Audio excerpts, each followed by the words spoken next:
So Jai Singh then had this one person who was like his director, not for academics, not for scholarship, but for organizing academics.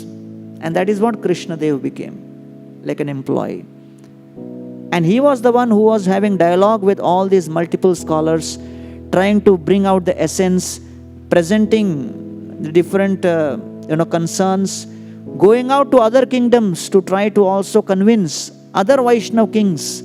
So Jai Singh Maharaj was so deeply involved with theology that he wanted consensus from Vaishnava kings in Bengal and Manipur on Parakiras and understand this Radha and Krishna Tattva. He was going so deep. So in that context only, at this point, when Krishna Deva was doing all of this, there was a point where the Gaudiyas were challenged severely. And the point was, you do not have a commentary. So with that, in that particular context, then the news reached Chakravarti Pad. And Chakravarti Pad understood that I am not in a position to go. I cannot do anything in this situation. But there is one person who can do that. And that person had already reached Vrindavan and was studying with Chakravarti Pad Srimad Bhagavatam.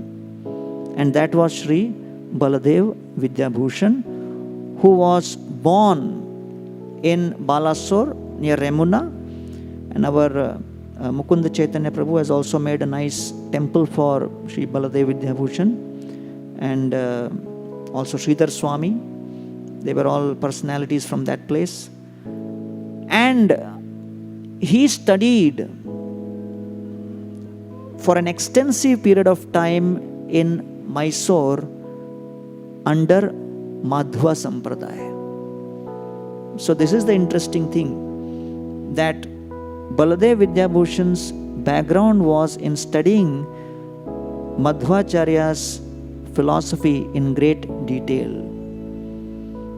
And then when he came back to Jagannath Puri, he met another Gaudiya Acharya called Sri Radha Damodar Goswami.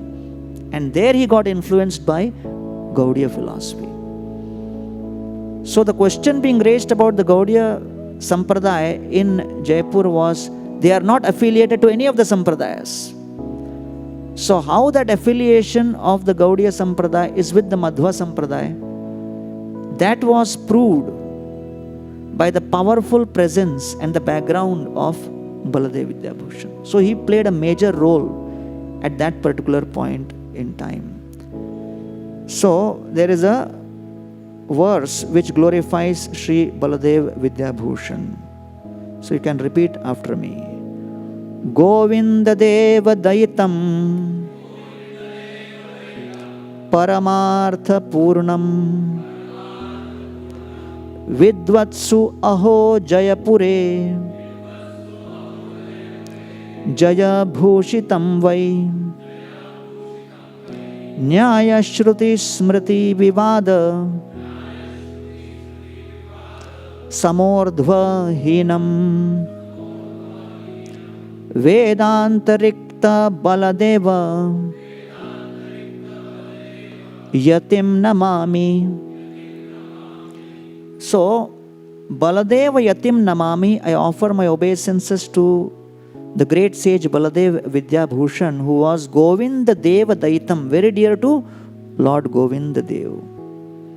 So the entire thing is happening by keeping Govinda Dev in the center. So the main player in this entire game is Govinda Dev. Because Govinda Dev attracted the attention of Jai Singh. And Govinda Dev became the worshipable deity for Jai Singh, because of which the city of Jaipur was made, because of which the Gaudiyas became the most prominent gurus of the king. They became the royal gurus, because of which questions were raised, which had to be defended. So Govinda Deva Daitam Paramartha Purnam, one who is surcharged with transcendental knowledge. Vidvatsu aho Jayapure. Amongst the Vidwans in Jaipur, Jaya Bhushitam Vai. He was decorated with victory. Nyaya, Shruti, Smriti, Vivada. In debates of Nyaya, Shruti and Smriti, Sama Urdhva Hinam, there is no one who is equal or superior to him. Vedanta Rikta, one who is possessed with the knowledge of Vedanta. And therefore, Baladeva Vidyabhushan became the academic scholar for King Jai Singh. And Krishnadev became the academic administrator and organizer. Both were disciples of Srila Vishwanath Chakravarti Thakur, but both played different roles. Krishnadev had the role of social mobilization, networking, to make sure that others understand the king's message. Whereas Baladev Vidyabhushan was a completely devoted academic scholar.